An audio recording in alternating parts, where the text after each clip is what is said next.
நம்ம ஊர்ல மார்கழி குளிர்னு சொல்லுவாங்கல்ல, கடும் குளிர்ல நடுங்கிக்கிட்டு இருக்கிற ஒருவருக்கு முன்னாடி எறிகிற ஒரு சின்ன தீமூட்டம் எவ்வளவு இதமா இருக்கும். அந்த நெருப்பு தர்ற கரகத்துக்குள்ள அவர் அப்படியே சொக்கி போய் நிக்கிறாரு. அந்த இதமான சூடு அவருக்கு பிடிச்சு போகுது. ஆனா அவனுக்கு தெரியல அந்த நெருப்பு மெல்ல மெல்ல அவன் பக்கத்துலதான் வந்துகிட்டு இருக்குன்னு. இருந்தாலும் அந்த தீயை விட்டு நகரத்துக்கு அவனுக்கு மனசே வரமாட்டேங்குது. திடீர்னு ஒரு சமயத்துல உணர்றான் அந்த இதமான சூடு இப்போ அவனோட சட்டையை எரிக்க ஆரம்பிச்சிடுது. ஆனா இப்போ அந்த இடத்துல இருந்து நகர முடியாத அளவுக்கு ஆபத்துல சிக்கிக்கிட்டான். நம்ம வாழ்க்கையும் கூட இப்படிதாங்க. ஒரு பாதுகாப்பான வேலை, கை நிறைய சம்பளம், செட்டிலான வாழ்க்கை, கம்ஃபர்ட் ஜோன்குள்ள சிக்கிக்கிறோம். அது இப்போதைக்கு ஒரு இதமான தீ. அதனால நம்ம எதுக்கு பிறந்திருக்கோம், நமக்கு என்ன அர்த்தம் இருக்கு, நம்ம லட்சியம் என்ன அப்படின்ற விஷயம் எல்லாம் எதுவுமே மனசுக்கு வராம அதெல்லாம் மெல்ல மெல்ல காணாம போயிடுது. உங்களுக்கு தெரியாமலேயே உங்களை முடக்கி போடுற அந்த இதமான தீயை விட்டு நீங்க வெளியில வந்தாதான், கஷ்டமா இருந்தாலும் அந்த போராட்டம் தான் உங்களை வாழ்க்கையில ஒரு வெற்றியாளரா மாத்தக்கூடிய சக்தி இருக்கு.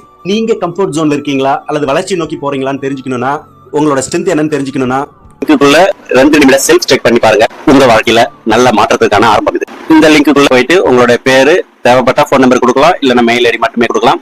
கீழே ஒப்புக்கொள்கிறேன் அதுல கிளிக் பண்ணிட்டு உள்ள போனீங்கன்னா கேள்விகள் கேட்கப்பட்டிருக்கோம். அதுக்கு தற்போதைய சூழ்நிலை உங்களுக்கு என்ன தோணுதோ அதை பதில் அளிச்சுட்டே வரும்போது இறுதியாக உங்களுடைய ஸ்ட்ரென்த் என்ன, வீக்னஸ் என்ன, எதில் கவனம் செலுத்தணும், அதுக்கு தகுந்த உதவி மற்றும் பயிற்சிகள் ஏதாவது தேவைப்படுதுனாலும் நீங்க 30 மினிட்ஸ் செஷனுக்கு புக் பண்ணிக்கலாம். சோ அடுத்த வீடியோ சந்திப்போம். நன்றி.